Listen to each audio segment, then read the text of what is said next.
Good morning সবাইকে।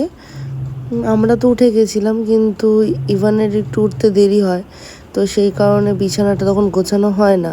ও উঠে যাওয়ার পরই তো গোছাতে হয় আমাকে, তাই জন্য একটু লেটই হয়। ও মোটামুটি 9:30-10টার দিকে ঘুম থেকে ওঠে। তো তারপরই আমি ওই দিকে কাজ করছিলাম, কাজ টাজ করে এসে তারপর বিছানাটা গোছাই। যেটা হচ্ছে অনেক বড় কাজ সব থেকে। সবাই উঠে যাওয়ার পর একদম নিট অ্যান্ড ক্লিন করে বিছানাটা সুন্দর করে গুছিয়ে রাখাটা, তাই না? তাতে দেখতেও ভালো লাগে। তো সেটাই করলাম। বেশিক্ষণ লাগেনি যদিও, তবুও গুছিয়ে গাছিয়ে রাখাটা দেখতে ভালো লাগে বলেই গোছানো।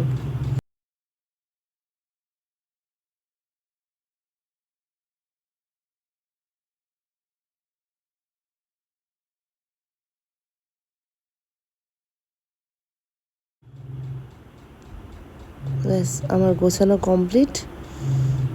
যাই বাকি কাজগুলো করে নিই। টাটা।